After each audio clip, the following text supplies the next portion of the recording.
आप सभी को प्रणाम करता हूँ। 10 मिनट के लिए थोड़ा प्रोटोकॉल का बोझ अपने सिर से हटा दीजिए।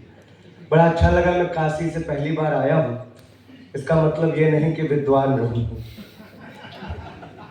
बनारसी आदमी बस मस्ती का। हमारा शहर सर इतना अच्छा है और इस पे फक्र है।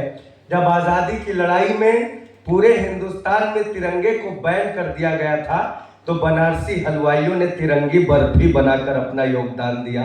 इसलिए मुझे अपने शहर पे बहुत गर्व।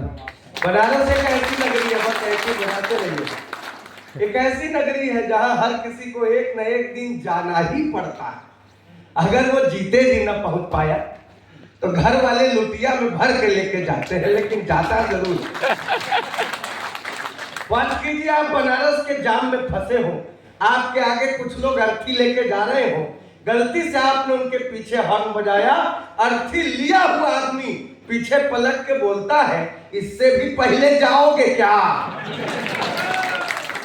आप देख रहे हैं आजकल जितने लोग प्रयागराज में गए थे नहाने के लिए, जितने नागा सन्यासी हैं, ये एक नियम है कि नागा संत प्रयागराज में डुबकी लगाने के बाद, वहां कल्पवास करने के बाद बनारस में जरूर जाते हैं, बाबा का दर्शन जरूर करते हैं, वहां शमशान में सिद्धि करते हैं, तब अपने गंतव्य को लौट जाते हैं। बड़े भैया मनीष मधुकर जी जब पहली बार बनारस जा रहे थे, किसी ने समझा के भेजा, बेटा बनारस जा रहे हो, वहां नागा बाबा के दर्शन किए बिना मत लौटना। अब वो गंगा में डुबकी मार के सीढ़ी चढ़ रहे थे, साक्षात नागा बाबा के दर्शन हुए। भैया लपक के बाबा के पैरों में, बाबा मुझे आशीर्वाद दो, नागा बाबा मुझे आशीर्वाद दो। नागा बाबा पैर झटक के, अरे छोड़ो यार, मैं कोई नागा वागा थोड़े न हूं, वो तो गंगा जी में नहाने के लिए गया था, कोई कपड़ा चुरा के भाग गया।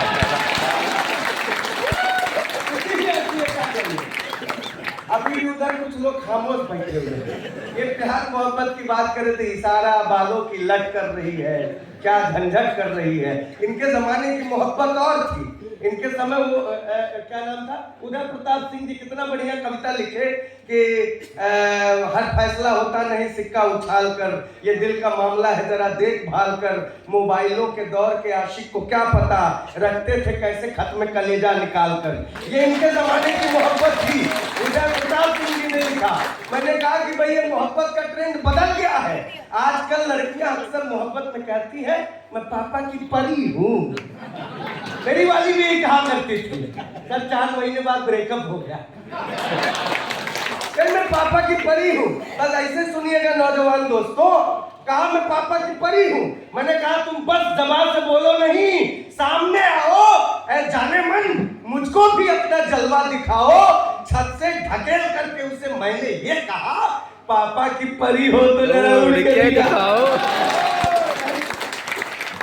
पापा की परी, अच्छा हम क्या लड़के बाढ़ में बह के आए?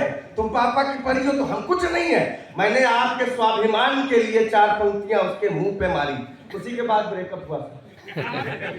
मैंने कहा तू बहुत गोरी, मैं कृष्ण पक्ष हूं, लड़के भी कुछ हैं। मैंने कहा तुम पापा की परी हो तो सुनो, तू बहुत गोरी, मैं कृष्ण पक्ष हूं, तेरा दिल गुजरात है, मैं कच्छ हूं, वो अपने पापा की परी तू है तो फिर मैं भी अपनी माँ का मगरमच्छ हूं। बहुत सलाम करता हूं। उधर फिर कुछ लोग खामोश बैठे हैं। अच्छा, आधे लोग इधर हंस रहे हैं, आधे उधर हंस रहे हैं। देखिए मैं सिर्फ भूमिका में खड़ा हूं, कविता ये लोग सुनाएंगे, ये विद्वान है, हमको बुद्धि नहीं है। मैं सही बोल रहा हूँ। अच्छा, ये आजकल आज देखिए हरा कलर का साड़ी पहन के आई, इधर भी देख लीजिए सर, मैं किसी से कम खूबसूरत हूँ। आप एक तक इधर देखे जा रहे, मजेदार बात नहीं। अगर कवियों से नाराज होकर आप कहीं जा नहीं सकते। तो सर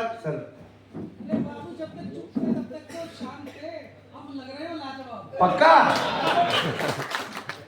आई लव यू। ये लोग ऐसे ही करते हैं। मोहब्बत का ट्रेंड बदला, किसी को पता नहीं है। मैं मॉडर्न शायरी करता हूँ, ऐसे ताली वाली बजाते रहिएगा। मॉडर्न शायरी करता हूँ, इश्क मॉडर्न मेरा, काश ये भी हाल हो जाता।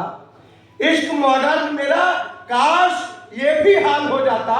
मुझको वो फॉलो करती और मैं निहाल हो जाता।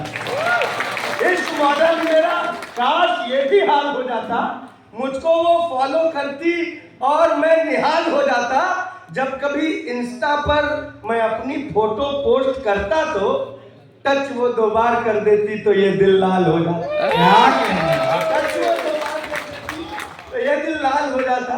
देखिए मेरा गला खराब है, लेकिन आपके सुनने का अंदाज मुझे यहाँ खड़ा होने की हिम्मत दे रहा है। अभी भी भाई साहब ऐसे बांध के खड़े हुए बैठे हुए हैं। आप थोड़ा हल्के देखें, कवियों से नाराज होकर आप कहीं जा नहीं सकते। एक घटना बताता हूँ, याद आई, बहुत पुरानी घटना है। एक बार एक राजा एक कवि से नाराज हो गया और उसको सजा सुनाई कि इस कवि को सुबह होते ही बीच चौराहे पर फांसी पर लटका दिया जाए। सिपाहियों को आदेश दिया, जरा नजर रखो इस पे कि ये रात भर क्या करता। अब वो बेचारा कवि अपनी काल कोठरी में इधर से उधर घूमता रहा और यही बात कहता रहा, ऐसा लगता तो नहीं लेकिन हो भी सकता है, ऐसा लगता तो नहीं लेकिन हो भी सकता है। बात राजा तक पहुंची, उसको बुलवाया, बोला अभी थोड़ी देर बाद तुमको फांसी पे लटका दिया जाएगा। इसका क्या मतलब हुआ, ऐसा लगता तो नहीं लेकिन हो भी सकता है। कवि ने कहा कि महाराज मैंने अपनी कुंडली बनारस के एक ज्योतिषी से दिखाई थी, उसने देख के बताया बेटा तुम्हारी मौत एक किन्नर के हाथों लिखी है। आप राजा हैं, आपको देख के ऐसा लगता तो नहीं लेकिन हो भी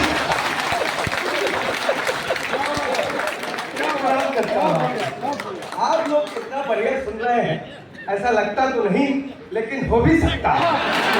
सुन रहे हैं, सुनने के लिए आपको प्रणाम करता हूँ। छोटी सी कविता है, बस देना चाहता हूँ।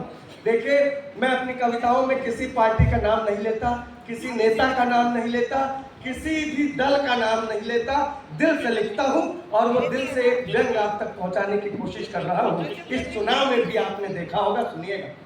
एक नेता ने दूसरे नेता पर जैसे ही गधा होने का आरोप लगाया, सारे गधों को एक साथ क्रोध आया। एक नेता ने दूसरे नेता पर जैसे ही गधा होने का आरोप लगाया, सारे गधों को एक साथ क्रोध आया। गधों के सरदार ने सिर उठाकर समझाया, भैंचो भैंचो भैंचो। गधों के सरदार ने सिर उठाकर समझाया, भैंचो भैंचो भैंचो। लोकतंत्र की गरिमा को सस्ती लोकप्रियता के बदले मत बेचो। बहुत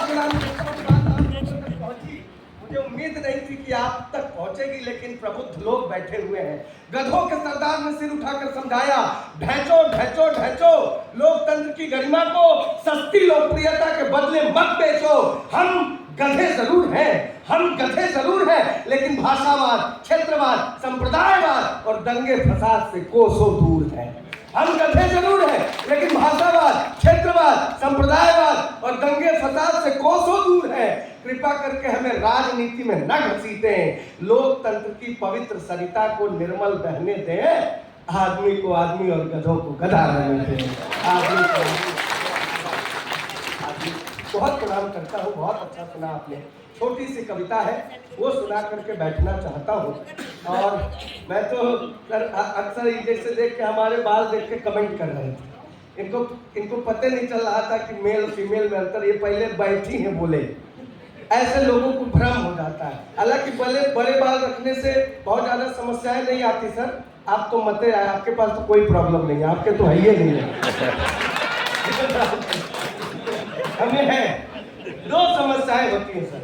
एक तो ये है कि बड़ा बाल अगर रखिए तो आपसी झगड़े में पत्नी के हाथों में आ जाता है। आज दूसरा से इसमें जुए पड़ जाती हैं। दुनिया में किसी के पास भी पत्नी का कोई इलाज नहीं है, लेकिन जुओं का है। तो मैंने एक दवा बनाने की कोशिश की। एक एक शब्द पे आप लोग ध्यान चाहिए, आप लोगों का ध्यान चाहिए। अगर एक भी शब्द छूटा तो दवाई काम करेगी कि नहीं, मुझे कोई गारंटी नहीं देगी। जितनी बहनें हैं ध्यान से सुने, प्रणाम करता हूँ। कि फटे में बेडौल कुर्ते पजामे से लिपटा एक विचित्र व्यक्ति। अच्छा, मैं तो देखने में भी विचित्र लगता हूँ। वो ट्रेन में आ रहा, सारी व्यवस्थाएं ठीक हो गई, लेकिन मग्गा बंधा होता है चैन से। उसकी लंबाई इतनी तो करो कि मग्गा मकाम तक पहुंच सके। टीटी ने कहा बकवास बंद करो, मग्गा मकाम तक नहीं पहुंच रहा, तुम तो अपने मकाम को आगे पीछे कर सकते हो। स्थिति खराब हो जाती है। मैंने कहा सुनिएगा, फटे हुए बेडौल कुर्ते पायजामे से लिपटा एक विचित्र व्यक्ति जुओं से त्रस्त लोगों को दिलासा दिला रहा था। सड़क के किनारे खड़ा हो चिल्ला रहा था, हुजूर, भैया, बाबू, साहब, सेठ जी, माई बाप, कहाँ जा रहे हैं आप? तनिक मेरी बातों पर भी ध्यान दीजिए। परंपरागत तरीके से जुए मारने की रामबाण दवा सस्ते मिली। हर आने जाने वाला शख्स उसकी रसीली बातों को ध्यान से सुनता। आभा वाली एक सुंदर महिला दवा बेचने वाले के पास आई, अपनी चमकदार रेशमी जुल्फों में हाथ फेरती हुई इतराई, बोली, कितने पैसे हुए बताइए, एक पैकेट दवाई मुझे भी चाहिए। बहन जी, सिर्फ 150 रुपए में आपका झोटा संवर जाएगा, दवाई खत्म नहीं होगी, जुआ मर जाएगा। महिला ने खरीद ली दवाई, खुशी खुशी अपने घर आई। जैसे ही दवा का डब्बा खोला बस चकित रह गई। अपने थक जाने का दंश चुपचाप सह गई। डब्बे से एक हथौड़ी, एक पत्थर और एक पर्ची निकली जिस पर लिखा था, अपने बालों की खूबसूरती को और निखारिए, जुओं को पकड़िए, पत्थर पे रखिए और हथौड़ी से मारिए।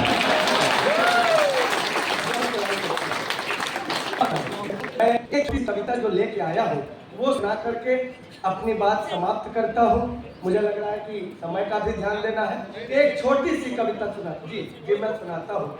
और मुझे लगता है कि मैं यहाँ पर दिल्ली पुलिस के कार्यक्रम में हूँ।